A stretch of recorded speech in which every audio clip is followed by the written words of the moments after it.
I guess we should start. So, the sort of format is very kind of loose and take it easy and fluid. In the course of the afternoon, we have 3 speakers to talk and entertain you, and a little bit of music. But most of the time is for people to chat and perhaps wander around, look at the displays of weeds, and also the printed stuff on the notice board there might be of interest to some people, things about the subject of bushcare and so forth. So the reason for having an event like this is to bring people together and share information and try to share our feelings about the bush and the Jarrah forest and what we can do about it. I personally really enjoy being out in the bush, and I really hate it when I see the bush being destroyed or degraded by weeds, and especially by weeds. And I love it when we go out there and we creatively destroy. Creative destruction and spotting weeds and dealing with them. So it's a great, I really enjoy that. It's a really joyous thing to do, strangely enough. And I think it's preaching to the converted here. I think lots of you share that sort of feeling, that you go out there and see, oh, I know that one, yeah, let's get it. And it's a great feeling to know that you're protecting that bit of bush. If you see 5 plants of a particular weedy species, and you know, if you take out those 5 plants, you've protected this whole area for the next 5 or 10 years. And if you don't, you know it's going to go through and decimate that area over a period of years. So that's a good feeling, because we're thinking of the future, and we think about these 5 weeds are going to steal the future of this forest, this patch. So we get them, and it just feels great to do that. So we're going to start off with Val English, who's going to tell us all about a few weeds that she's brought. I saw her when we were both driving around the place this morning doing various things. And I kept running into Val, and there she was collecting weeds. So we have some fresh weeds. Val. Thanks for the introduction, Margaret. I'm only going to focus on a couple. So I did say I'd play some music, so I better do that. And I've got 3 little numbers. The first one is called Androgyne Prophecy, which I wrote when I was just turning 16, living about 2 kilometres up the road, 2 or 3 kilometres up here at the amphitheatre. And living on the creek. Yeah, literally. And when we moved there in late 1966, that creek, that whole property was, for several metres either side of the creek, was wall to wall Watsonians, just like in Val's photograph. That's exactly what it was like. So that's 1966, and I'd love to hear what Paul and Joe will say later about that, and the history of that and the timeline. I don't know the full timeline, but that's what it was. And my brother used to go and slash it, and I remember as a kid, I put one of those little saw blades, you know, those thin saw blades, put on the end of a stick, used to go around chopping the leaves off, the flowers. And I thought, these flowers are really beautiful. And it's true, they are, I love them, but, you know, they're weeds. So that, of course, wasn't very effective.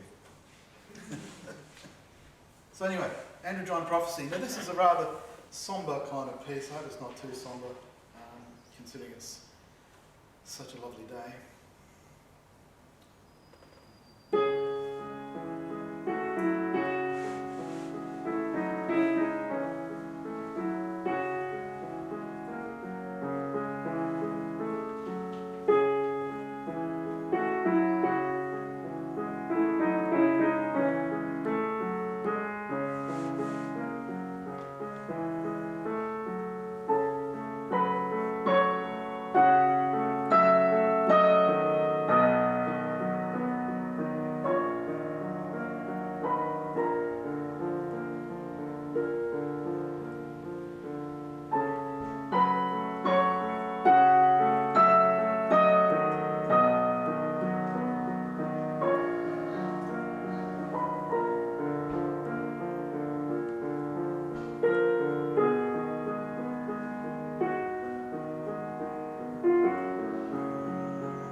more recent piece, it's much more recent, and provisional title is, and I can find it on this page, apparently.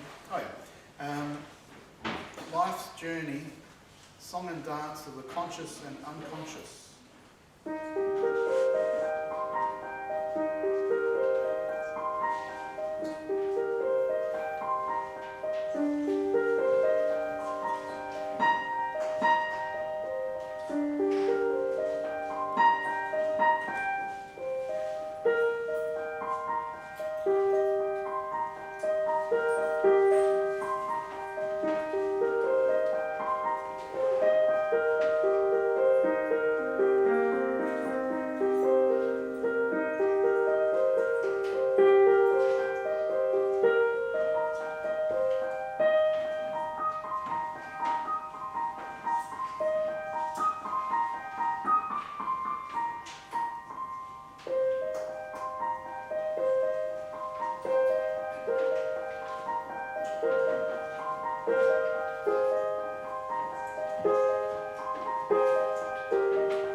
Reworkings of old folk songs and traditional songs.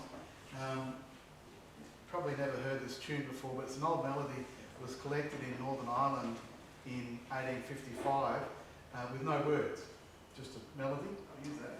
I've rewritten it with my own words, borrowed heavily from another one from about 100 something years ago in Derry Vale, and I've used about half of his words and half of my own words, and I've also added some new melodic parts to it, some new melodic phrases. So I've called it Beside the Foyle, and this is on the banks of that river or waterway was where it was first collected.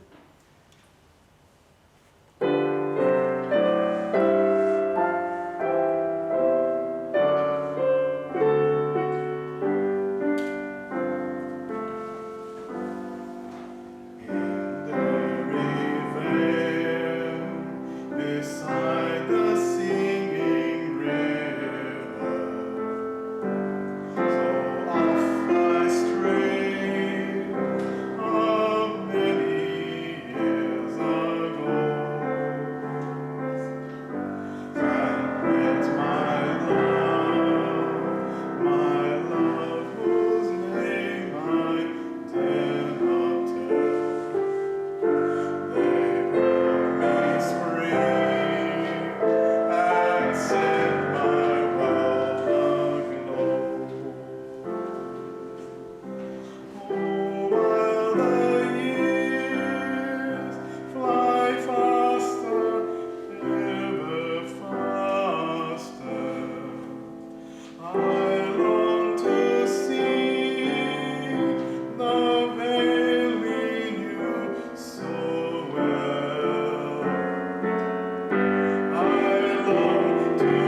the Senior Ranger of Northern Parks, Perth Hills District, and has been for some years, many years, and has other exploits that we'll tell you about perhaps another time.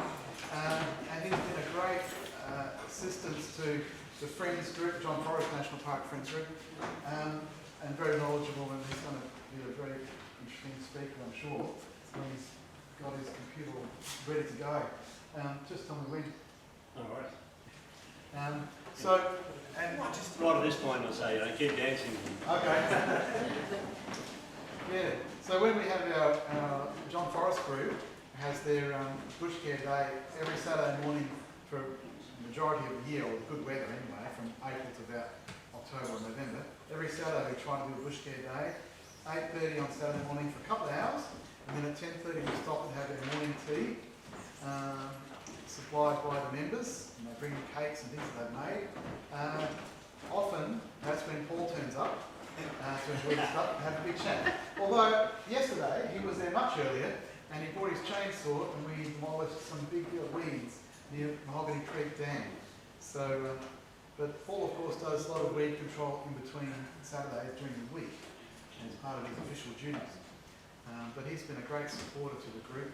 Yeah. I've noticed myself in recent times, because I've been with this group for 2.5 years now, it's my first real involvement with such a group, that what weeds, what plants you have on a particular property, what you call weeds, what you call natives, or what you can remove and what you can plant, it seems to be entirely dependent on who owns that land, who controls it.